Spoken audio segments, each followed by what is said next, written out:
London, 1483. A city of stone walls, candlelight, whispered loyalties, and deadly ambition. Inside the Tower of London, two boys waited. They were princes, sons of a king, heirs to the English throne, and then, almost without a sound, they vanished. No public trial, no official confession, no funeral. Just silence. A silence so deep that it echoed through centuries.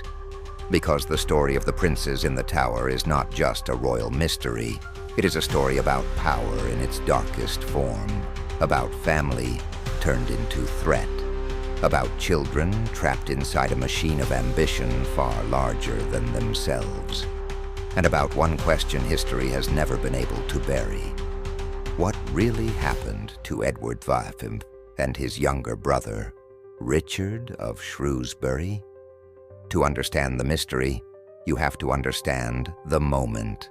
England in the late 15th century was unstable, bruised by years of dynastic conflict. The Wars of the Roses had turned the kingdom into a battlefield of bloodlines, where the crown was never truly secure, and loyalty could change overnight.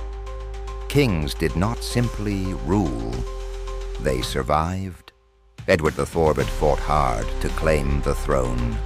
He was a capable and forceful king, and by the time of his death in April 1483, he seemed to have done what so few monarchs could do: leave behind a strong dynasty.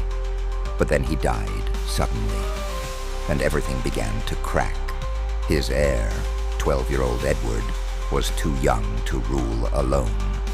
That meant someone would govern in his name until he came of age. In theory, this was manageable. In practice, it was explosive, because power never sits still around a child king. Edward's uncle, Richard, Duke of Gloucester, was named Lord Protector. Richard was no minor noble. He was experienced, politically skilled, and hardened by war. To some, he was the loyal brother of the late king. To others, he was a man now standing one step away from absolute power. The young Edward VII was traveling to London when Richard intercepted him. The prince was taken into Richard's custody. At first, that may not have seemed unusual. The official explanation was protection. The boy would be escorted safely to the capital and prepared for his coronation. But soon, his younger brother, Richard of Shrewsbury, was also brought to the Tower of London. Today, the tower is remembered as a prison, but at the time, it was also a royal residence, especially for monarchs awaiting coronation. That is what made the situation so chilling. Nothing looked openly wrong at first. The princes were not thrown in chains. They were not publicly condemned. They were simply placed inside the tower and kept there. Then the political ground shifted very quickly. A claim emerged that Edward IV's marriage to Elizabeth Woodville had been invalid. If true, it meant their children were illegitimate. That meant Edward IV was not the rightful king. That meant the line of succession had changed. And that meant Richard, Duke of Gloucester, suddenly had a path to the throne. It was an extraordinary move. Some accepted it, some feared it, some probably understood exactly where this was going. On June 26, 1483, Richard took the crown and became King Richard III. The two princes, once central to the future of England, became something much more dangerous to the new king, a living problem. Because as long as they were alive, they were symbols. Even if declared illegitimate, they could still become the focus of rebellion, resistance, or restoration. In a kingdom built on bloodline, their existence alone was a threat. And then, sometime in the late summer of 1483, they stopped being seen.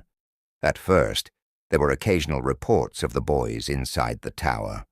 Witnesses claimed they had been seen playing in the grounds, looking out from windows, walking together.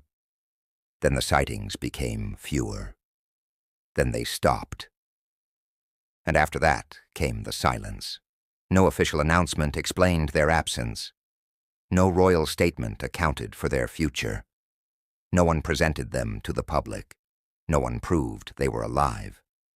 They were simply gone. That is the moment the mystery hardened into legend. Because in royal politics, disappearance is rarely neutral. It usually means someone wanted uncertainty more than closure, and uncertainty can be useful. If the princes were dead, their deaths removed a threat. If no one could prove how they died or who ordered it, blame remained slippery. That ambiguity protected the powerful. Naturally, suspicion fell on Richard III. He had motive, he had access, he had gained the most from their disappearance, and history has never let him escape that shadow. To many, the case seems obvious. Richard had seized the throne from his nephews. The princes vanished under his watch. The simplest answer is that he had them killed. But history is rarely satisfied with the simplest answer.